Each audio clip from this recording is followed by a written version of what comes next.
నమస్తే. ఇప్పుడు మీరు చూడబోతున్న వీడియో ఖచ్చితంగా మీకు ఉపయోగపడుతుంది, నచ్చుతుంది కూడా. మరి మీకు నచ్చిన విషయం నాకు తెలియాలి అంటే ఈ వీడియోని మీరు లైక్ చేయాలి, షేర్ చేయాలి, అలాగే మన ఛానల్‌ని సబ్స్క్రైబ్ చేయాలి. మీ సపోర్ట్‌ని నాకు అందిస్తారు కదా! ఓకే. ఇప్పుడు వీడియోని స్టార్ట్ చేద్దాం. నమస్తే. Welcome to our channel. నేను పద్మిని. ప్రస్తుతంతో పాటు ఆస్ట్రాలజర్, న్యూమరాలజిస్ట్, అలాగే న్యూరో సైకలాజికల్ థెరపిస్ట్ శ్రీమతి మాధవి గారు మనతో పాటు ఉన్నారు. మాట్లాడదాం. నమస్తే మాధవి గారు. లైఫ్‌లో స్టక్ అయిపోయిందండి మా లైఫ్. ముందుకు వెళ్ళట్లేదు. ఏది చేసిన ఆటంకాలు లేకపోతే విఘ్నాలు అనేవి వాటితోటే మేము మా జీవితం వెళ్తూ ఉంది. ఏదైనా అనుకోండి, అది పెళ్లికి సంబంధించి అనుకోండి, ఏదైనా ఉద్యోగానికి సంబంధించి అనుకోండి, ఏం చెయ్యాలనుకున్నా విఘ్నాలు ఎందుకని మమ్మల్ని ఇలా వెంటాడుతున్నాయని అడిగే వాళ్ళ సంఖ్య పెరిగిందండి. దీనికి ఏంటి ఆల్టర్నేటివ్? దీనికి ఏంటి సమాధానం? చూడండి, విఘ్నాలు అనేవి లైఫ్ స్టక్ అయిపోయింది. ఓకే, చూడండి, లైఫ్ స్టక్ అవడం అంటే చూడండి, లిటరల్ గా మాట్లాడుకుంటే life never get stuck. It moves on. ఎందుకంటే ప్రతిరోజు క్యాలెండర్ మారుతుంది, డేట్ మారుతుంది, టైం కదులుతుంది. లైఫ్ ఎలా స్టక్ అవుతుంది? అవదు. పరిస్థితులు స్టక్ అయ్యాయి. కరెక్ట్.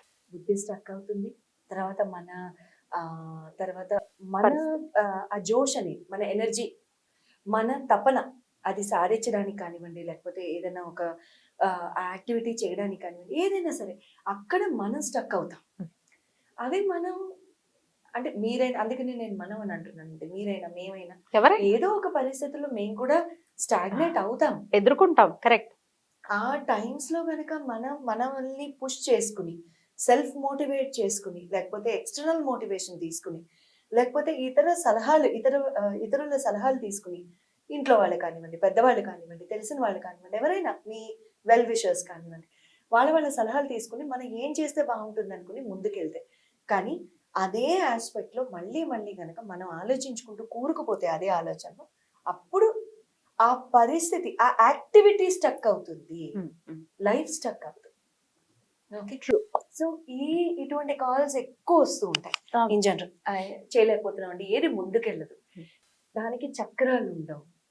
ముందుకు వెళ్ళడానికి ఆ పరిస్థితికి చక్రాలు ఉండవు. ఆ పర్టిక్యులర్ పరిస్థితిని ముందుకి నడిపించేది ఎవరు? మనమే.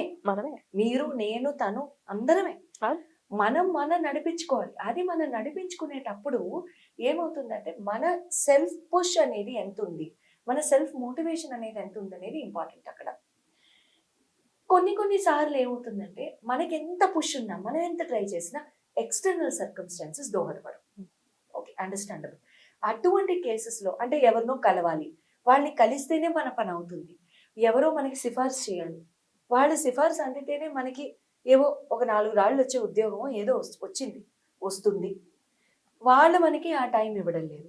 లేకపోతే ఎవరో గ్యారెంటర్ సిగ్నేచర్ పెట్టాలి, మనకి అప్పు వాళ్ళు చేయటం లేదు. అటువంటి పరిస్థితుల్లో అయితే సరే, లైఫ్ స్టక్ అయిందని నిజంగా మనం అనుకోవచ్చు.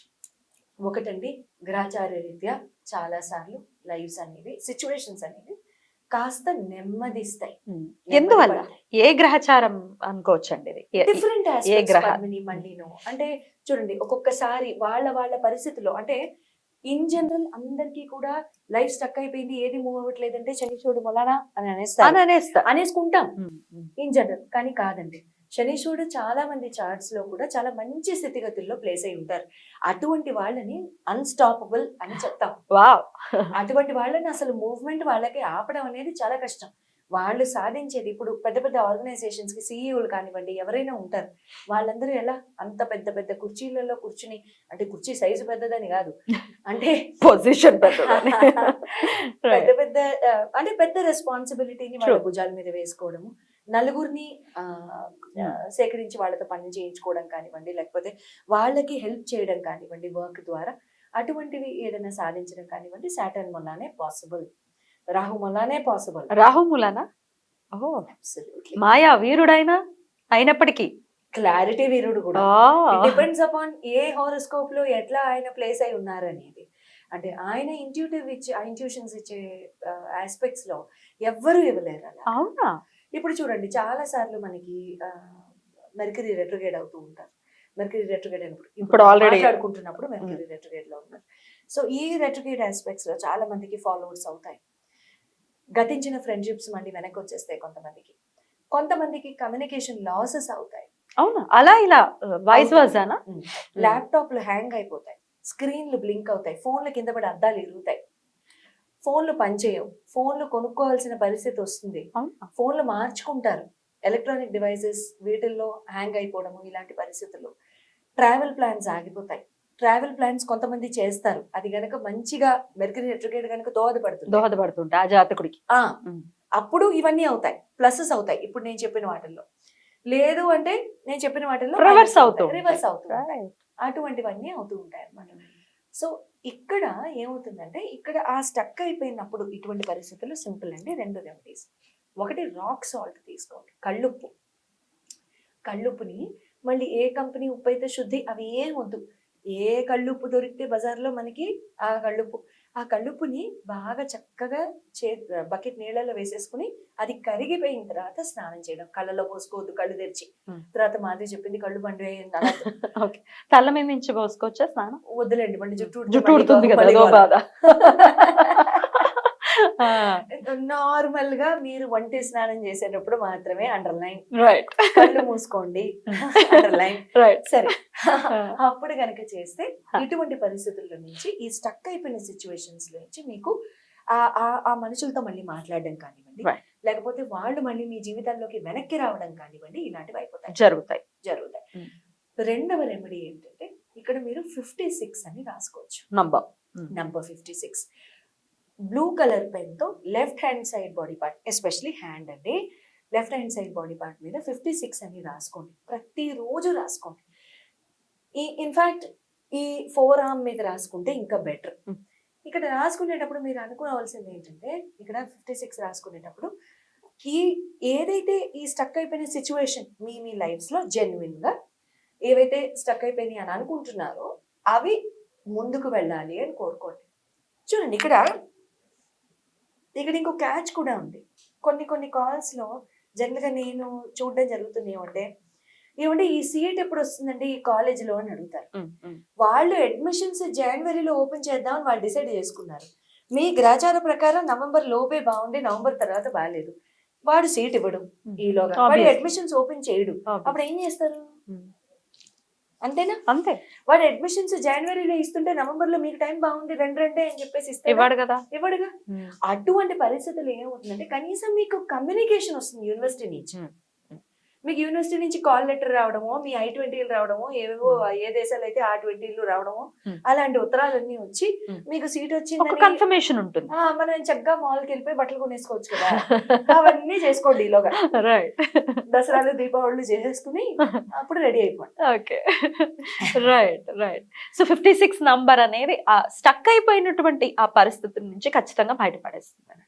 ఏ టైంలో రాసుకోవాలి అని అంటారు? ఏం లేదు, ఎప్పుడైనా రాసేసుకోవచ్చు. కానీ ఒకటి, చాలా ఫాస్ట్ రిజల్ట్స్, చాలా ఫాస్ట్. ఒక్కొక్కసారి ఒక్కొక్క రోజులో కూడా రిజల్ట్స్ వచ్చేస్తాయి సుమా, జాగ్రత్త. బట్ పాజిటివ్ గానే రావాలని రూల్ లేదు. What you mean? నెగటివ్ గా కూడా రావచ్చు. అంటే సే ఫర్ ఎగ్జాంపుల్ మీకు ఏదో చేంజ్ వచ్చింది, మీరు ఎవరితోనో మాట్లాడాలి. సే ఫర్ ఎగ్జాంపుల్ మీరు ఎవరితోనో మాట్లాడాలి, ఎవరి దగ్గర నుంచో మీకు ఒక కమ్యూనికేషన్ రావాలి, కనీసం క్లారిటీ వస్తే బాగుండు అని అనుకుంటున్నారు. ఆ ఉద్యోగానికి అప్లై చేశారమ్మా, ఆ ఉద్యోగం నుంచి మీకు HR ఇంటర్వ్యూస్ అయిపోయినాయి, మీకు ఫైనల్ రౌండ్ తర్వాత డిస్కషన్ అయ్యింది అనేది చెప్పలేదు. ఆ క్లారిటీ కూడా చెప్పలేదు. అక్కడ నెగటివ్ కూడా ఇవ్వచ్చుగా ఆన్సర్. కనీసం క్లారిటీ వస్తే మళ్ళీ ఇంకో కంపెనీకి అప్లై చేసుకుంటాం.